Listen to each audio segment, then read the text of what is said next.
some renovations around the back. Right.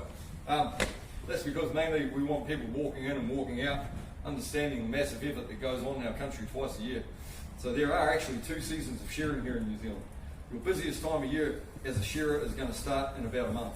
It's the first week of November. It's called main shear. Main shear is when all the sheep in the country come in for their main haircut of the year, hence the term main shear. It's coming into summer and we've got to remove this wool because they can't take it off themselves.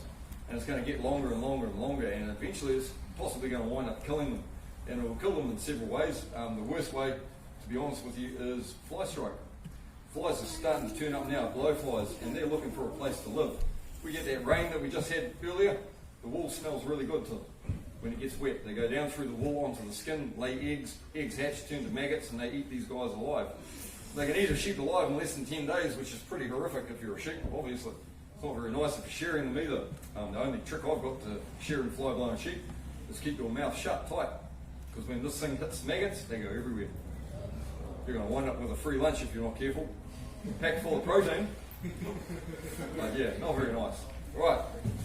We have a second short. Our main shear runs November, December, January, February, March. 5 months of shear bliss right through the heat of the summer. The guys and girls who are doing this job are working 8-hour days, 7-day weeks. It's a 7-day weekend of shearing gang in New Zealand. In Australia, they shear 5 days a week over there. They finish early on Friday to drink beer. No surprises there, is there, guys? Aussies, Nigel, they've just gone so soft. So soft. Any Aussies here today? No? Well, that's good. No, we like Aussies, just joking. We have second short season. This is coming into winter. What we shear coming into winter, last year's lambs, pregnant females. We shear them to make them feel cold. We want them to feel cold and people think we're cruel. They go, why would you do this? They're all going to get cold. We want them to feel cold because the only way they can get warm is to eat more grass. They're 100% grass fed. This is why the whole world wants New Zealand beef and lamb. Grass fed. Okay? Wool takes energy to grow. It takes that energy from the grass. You take the wool off them, all the energy is going into the frame and the meat. So they grow faster, better. The girls that are pregnant, when they go into labour on a cold, horrible winter's night, they're more likely to go and find shelter to give birth. That lamb is going to survive. If they're not shorn, they drop the lamb anywhere, and chances are the lamb won't survive. So this is why it's done. Look at those fleeces. As I said, when we get torrential rain, and they get soaking, saturated, wet with water, and they take days to dry. They go outside, when it rains, the rain moves off, they shake their back and the water's gone. So, this thing's called a handpiece. You need 2 of these when you're shearing. That's called the comb, and that's going to sit on the skin, go through the wool. Everything that comes up through here gets cut, because it's razor sharp. It's got to be razor sharp to cut wool. And when this goes dull and blunt, it's powerful enough to pull wool out, and this is going to upset the animal. They won't like it. Okay, you're going to be trying to push this through the wool, and your shoulder doesn't do this for very long. So sometimes we cut sheep when we're shearing, sometimes we cut ourselves. Cut yourself with this. Chances are you'll go and see someone for some medical attention, possibly stitches. If I cut the sheep this afternoon while I'm shearing it, if it needs stitching, that's my job. I stitch it, but most cuts don't need anything done to them. And that's because of lanolin oil, naturally in their skin.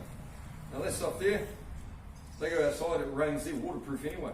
There's no problem. If they got a cut, that's going to creep into the cut over a 2-day period, and it's going to heal the cut. It's going to scab over, no infection, no problem, because that's antiseptic, antibacterial.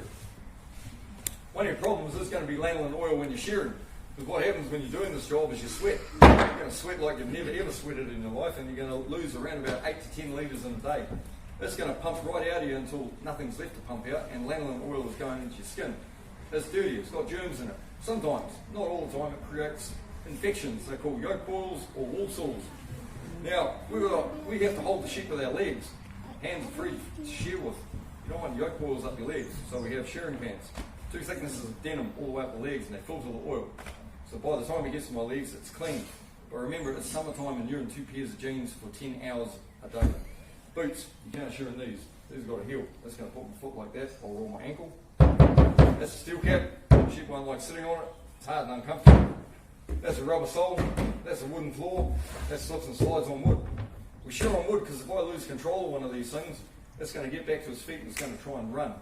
And when they try and run on wood, they're going to skid. They weigh about 30 kgs, some maybe 40. Sheep get over 100 kgs. Most of your workmates have one of these in their hand. You don't want to get hit by a big animal running with this in your hand. So we have these. These are called moccasins. Every professional shearer has a pair of these. Kaya, they look fantastic. You need a pair of these for when you're working in the pub, girl. We'll go out dancing in bars and clubs in Norwich in these. Everybody will see them and they'll want a pair. They can only get them through you and me. We charge extortionate price for them. Nigel, New Yorkers, they will love these. Yeah, you set trend. You'll be like fashion guru. You go viral. Facebook, Twitter, Trump will Twitter out these. Yeah. We charge extortionate price. We get rich because I'll give you 5% of every transaction. This is a huge opportunity for us. Okay, other thing we wear these for is because when you're shearing, you're sweating, you've got a live animal sitting between your legs that can kick and fight. You can drop this or it gets kicked out of your hand. If it hits you there, you want it to stop. So these should stop it, the bigs probably won't. Okay, business is pretty simple. Average New Zealand shearer is going to shear 250 to 300 of those in 8 hours. So they're trying to shear as many as possible because they get paid per sheep. The more sheep you shear, the more money you make. And the faster you go, the less time you're like that. You don't want to be like this for very long. You need to be able to do this. This is the most honest job on the face of the planet because you only get paid for what you do, not a cent more, not a cent less. It's the most physically demanding in a day in life of a shearer that's been measured for energy output. It's the equivalent of running 2 marathons in a day. So you have to think about this because this is a recognised competitive professional sport. You should ask any sports person. You think about all these lazy rugby players in Japan at the moment, overpaid rugby players. You show me any one of them who runs 2 marathons a day, gets up the next day and does it again. They play for 80 minutes and they get the rest of the week off, man. Right, this goes here, starts here, stops here. Donovan does that.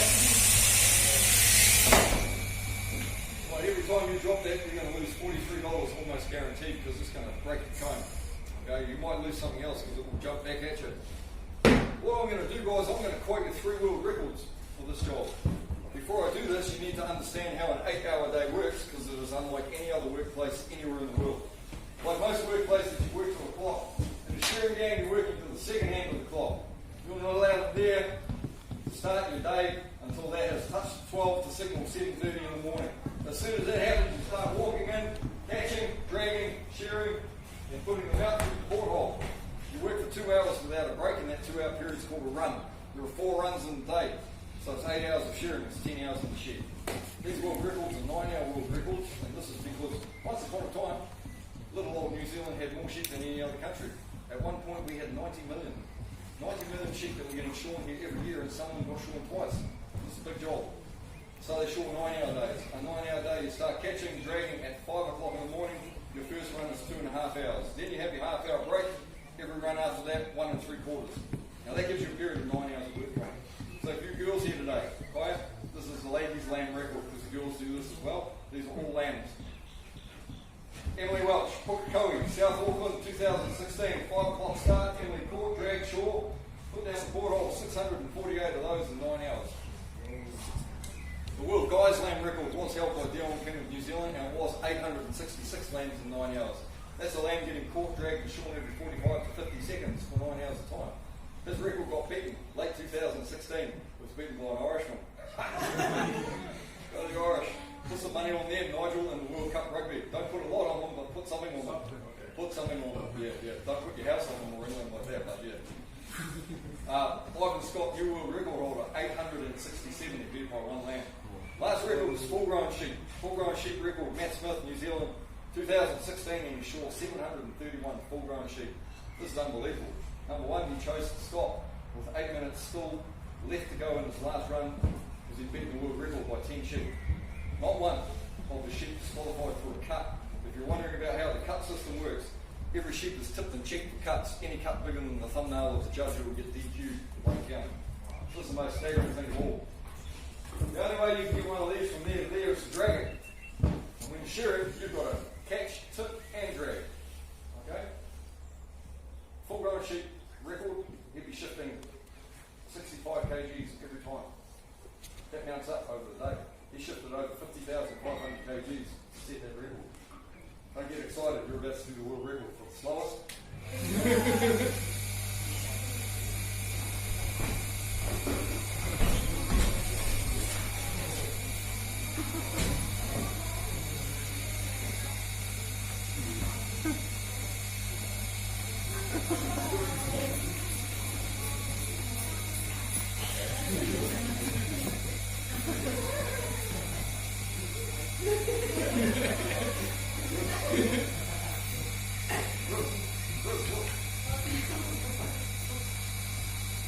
Right, just have a look at the mouth. Still a baby lamb. Got no adult teeth. 12 months of age, they cut their first 2 adult teeth right smack in the middle. They're not a lamb anymore. No top teeth, ever. No side teeth, ever. This is a castrated male. It's called a wether. It's called a wether because he doesn't know whether he's a boy or whether he's a girl. And he's got a little piece of the anatomy right down here. It's called the pizzle. I'm just going to do a little clearing right here. Like that.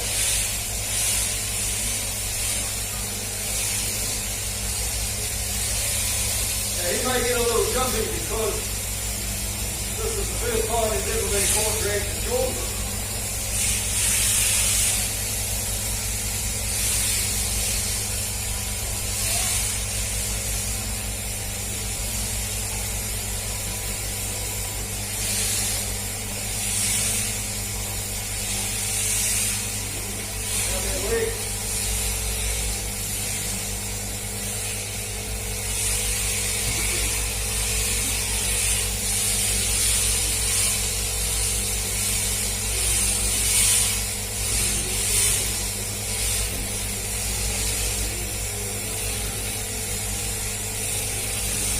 Backside.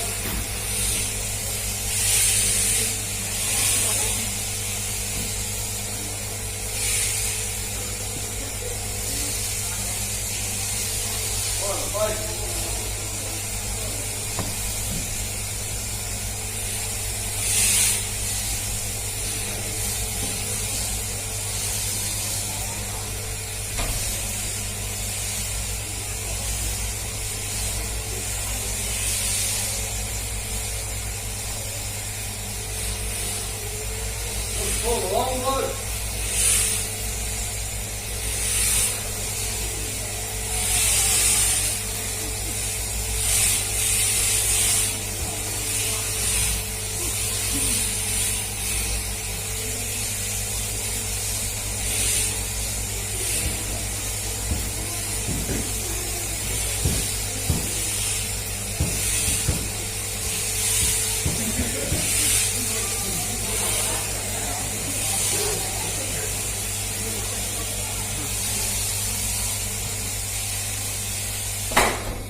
Who wants to go? You're sitting right here. You want to have a go? Come on up. What's your name?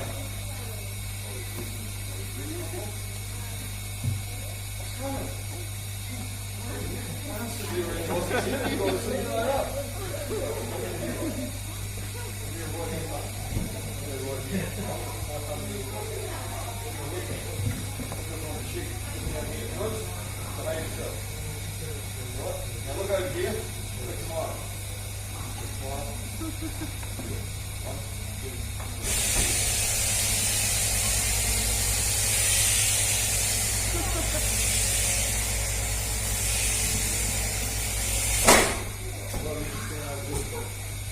Chloe, when we get home, tell all your friends and family we saw this.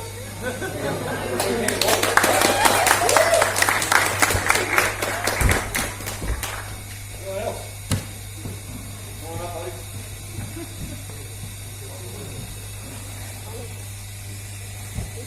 How you doing? Yeah, I'm going. Man, what's your name? Eric. Eric? Yes, Eric. So we're going to be here. Yeah. Well, you're from New York as well? I'm from Washington. Washington? Yes. Okay. DC? Yes. Ah. Neighbors with Mr. Trump, are you? Put your right hand up there. Say no more, mate. Say no more. I'll put your left hand. Put this on the sheet here. Just bring your legs this way a little bit. Yep, okay, put that down here. Now, I'm getting this out of your way. Okay, look over there. Where is it? Up there. Yeah, come up there. Quick smile. Just hand there. Just relax.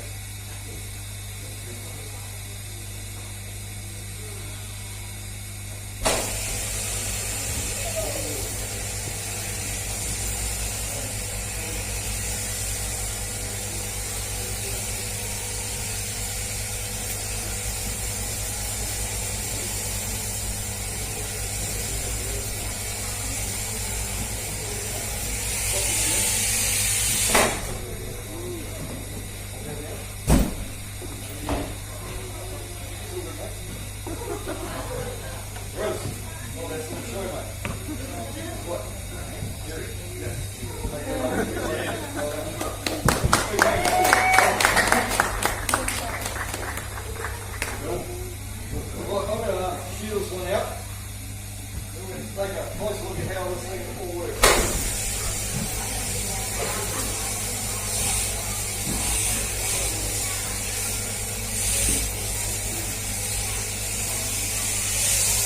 Now, what you need to remember, busiest time of year, summertime, you do this for 8 hours a day, 7 days a week. Every sheep that you shear, as soon as it's finished having the haircut, head goes there, you're going to hop on your feet. Grizz. Grizz. Hop on your feet. And you're going to push them out through the porthole. And you're going to straighten your back. And you're going to walk straight back into the can. Catch, lift, zip. Straighten your back again and drag. By the time you get back out here, somebody else had better have taken away the wall for you. Thank you, Chris. Somebody else takes away the wall for you. Good boy, mate. Okay, now, as I said earlier, this sheep's never been shorn before. Okay, he just sat here and let me do this. And what I want to do is show you why. Before I do that, you need to think about the people 100 years ago who pioneered this job here in New Zealand and in Australia. Guys, 100 years ago, Chloe, there's no Mr. Google. They have to use this. They had to design the shearing sheds to get tens of millions of sheep shorn efficiently. They had to breed the dogs to muscle those sheep. Now, when electricity arrived, they had to invent a way to remove the wool, because before it was done with blades up there. Okay?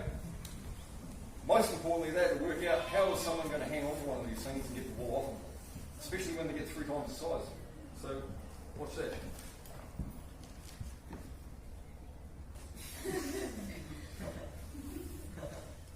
You saw how much energy he had a couple of seconds ago. Now there's a pressure point in here, my leg is putting pressure there, and makes this leg do that. Okay, now if I take this finger and I put it here, get the pressure exactly right, hopefully it'll do this for me. Chloe.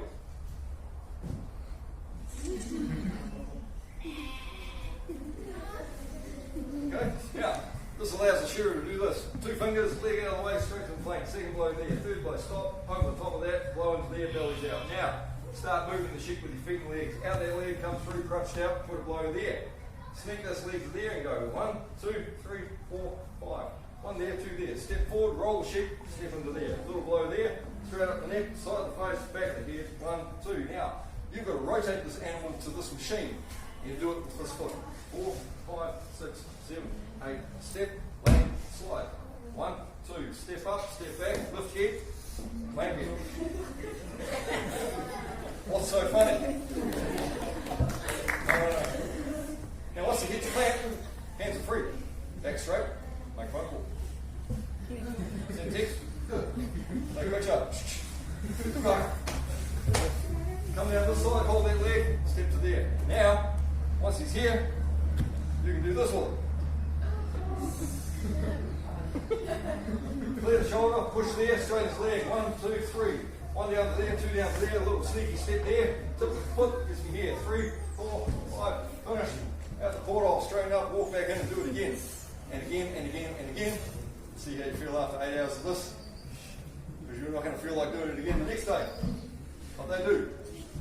And this is the best part of all. Chloe, every time you do this, as a professional contract shearer here in New Zealand, you get $2.15, young lady.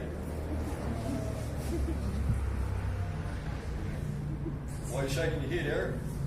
$2.15, bro. $2.15. Oh, seems like a lot of work for a little money. Okay. When you get out of here, you take out your phone, find your calculator. You calculate $2.15 and you multiply it by 300. Because you're going to want to do 300 a day. Okay? Then you take out that sum, that answer, and multiply it by 7. And remember, you're working 7 days a week. Then come and tell me it seems like a lot of work for not a lot of money. There are shearers here, mate, earning over $100,000 a year, okay, here in New Zealand. And some of these people, Chloe, can't read or write. So, young lady, you don't need school.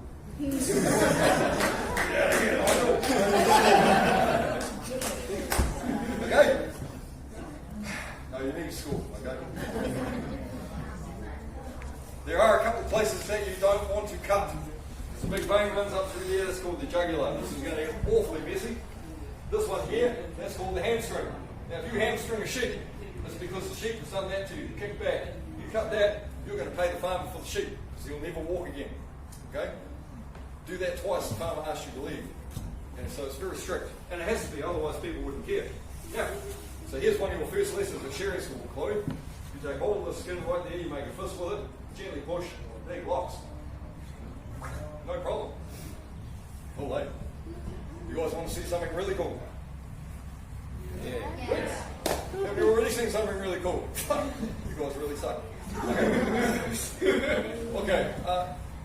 Anyone here from China? You're from China? Yeah. Fantastic. Do you know Jackie Chan? Yeah. You do. Do you know Bruce Lee? Yeah. Oh. Do you know Ip Man? Yeah. Ip Man. Ip Man's good, eh? He trained Bruce. Do you know Kung Fu Panda? Yeah. You want to see Kung Fu sheep? We gotta watch it. Will.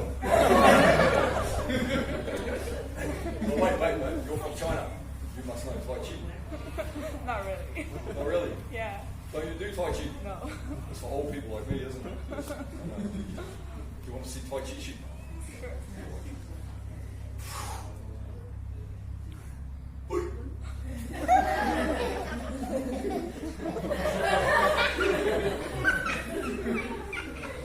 Now, last pressure point, this one will work on the sheep. This is boy. Underneath left ear of all female is this pressure point here. Nigel, all female, not just sheep. Take this back to New York. Don't come to see me if it doesn't work. Bruce, sit down. Good.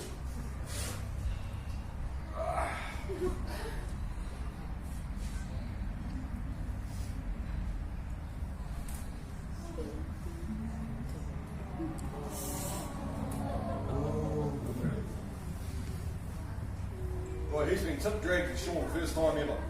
How stressed is it? Exactly. Now, Rose, you've got to stop that, mate. I'd have to make an appointment for you at a vet. All right, mate. Do you have any questions? Now, there's no way anyone can shear a sheep in under 2 minutes without knowing exactly what they're doing. However, having said that, I can't guarantee you the sheep that walks in and out of a shearing shed doesn't get hurt, and I can't guarantee you they don't get cut, and sometimes cut fatally, it does happen. What I can guarantee you is what happens if you don't shear them. That wool gets longer and longer and longer. And eventually, like I told you, it's going to wind up killing them in several different ways. Now we come to the wool. Now, 85% of the wool that we grow in New Zealand is off crossbred sheep like these guys, okay? They produce what we call strong wool. The other 15% are made up of a breed of sheep called the Merinos. Merinos are farmed in the high country of the South Island because it's dry. They have to have a dry climate to grow Merinos. They can't handle the wet that we get up here. Their wool is worth anything from $15 to $100 a kilo, depending on how fine a quality it is. There's also one other thing that we do with merino wool that nobody else can do. We blend it with a fur called possum fur. Okay, there's some over there. We've created a totally unique fibre that can be only grown here in New Zealand because the only other place that has the possums we have are you guys, Australia. And in Australia, they're protected. Over here, they're one of our biggest pests. Okay, not because they're Australian, but they just are a really big pest here. So their wool is worth anything. Their fur, I should say, is worth about $100 to $120 a kilo. Okay. Yeah. So you guys that live here in New Zealand, teach your kids to trap possums. We'll make a whole lot of pocket money. Okay? This wool we turn into housing insulation, carpet underlay, felt, knitting yarn. You've probably seen the dog eating it. This is protein. That's why he eats it. There's a guy making cat food out of this. There's another guy turning it into surfboards. The problem for the farmers is this is worth about $2 to $4 a kilo. By the time the shearers are being paid and everyone else gets paid in the shearing gang, there's not a lot left over for the farmer. So we've got some huge challenges with this product. And one of our biggest challenges is that everything we turn it into can be made synthetically. Okay? But to make the synthetic products that we all use, you need oil. And I'm sure you've all heard that there's a rather huge problem with oil. our biggest problem is simple. It's global. You guys, us Kiwis. Because here's what we do. We keep choosing to buy the cheap, inferior imitation of this instead of demanding the real thing. So here's some really good reasons to consciously choose wool, okay, if you've got to buy it. This is going to last 4 times longer than a synthetic carpet, 5 times longer than synthetic housing insulation, and it's not even twice the price. This is creating employment for people and dogs, not robots who really want to work. This is environmentally friendly. These aren't. Every time we wash them, they pollute, they contaminate. This doesn't. This is sustainable. People are talking about sustainability. Here's how sustainable this is. I need more of that. Oh, I just grow more of those. Fantastic. This, if you've got a house, insulate with wool and it will cost you more. Carpet with wool, and again, it will cost you more, and so it should. That's really hard work. It might save you and your family's life because this doesn't burn.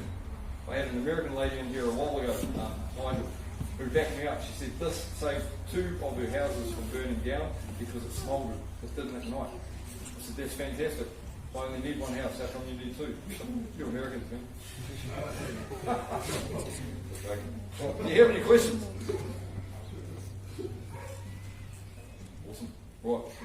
Okay. I've got a question for you guys. Who wants to feed a lamb? Right. If you want to feed a lamb, big kids or little kids, please come and sit down on the bottom step for me.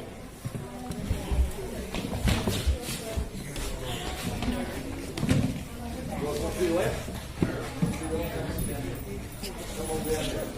You guys want to feed a lamb? That's it.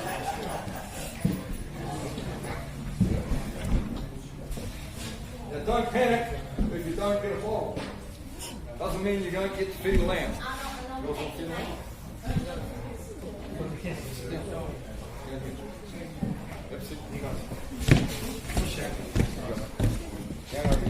Don't panic if you don't get the bottle, buddy. Don't panic.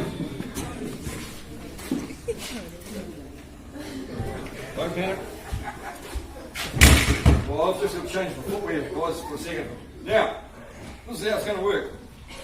Himself over here, because he's going to make a whole lot of noise, so I can chase the sheep out. We're going to run the lambs in here, and they're all going to be looking for this. Now you hold your bottle out. As soon as they latch onto this, tip it upside down, and the milk will come out. Don't sit here like this and go, John, my lamb, it's not drinking, you just walk away. Make sure you do this, okay? Don't drink it yourself. Don't drink it. For the lamb. Okay, now, you've got to share with someone else. So once you get your lamb drinking, get your photo, and then slowly take it to the person next to you, and they get a turn, they get a photo, slowly move it on, they get a turn, photo, and slowly bring it back. Okay? This is really important, guys. This is milk, that's fresh air. You only want the milk inside the lamb, not the fresh air.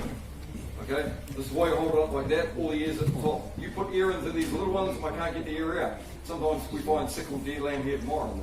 Okay, so make sure it's upside down. It's also very important, don't squeeze the bottle. Never squeeze the bottle. Okay?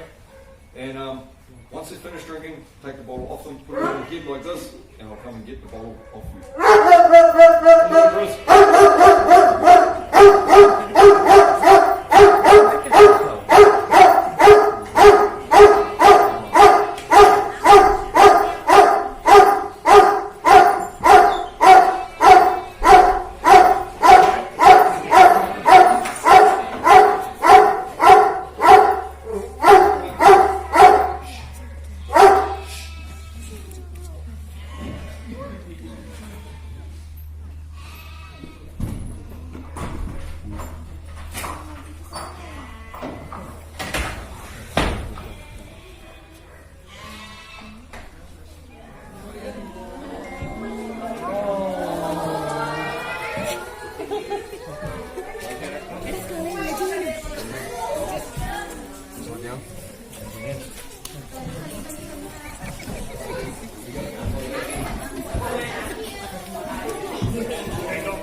പൊക്കി പിടിക്കുക ജോനു പൊക്കി പിടിക്കടാ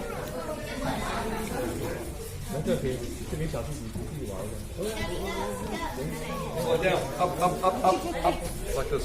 See what? Guys all good there? Move it along. പൊക്കി പിടിക്കിച്ചു.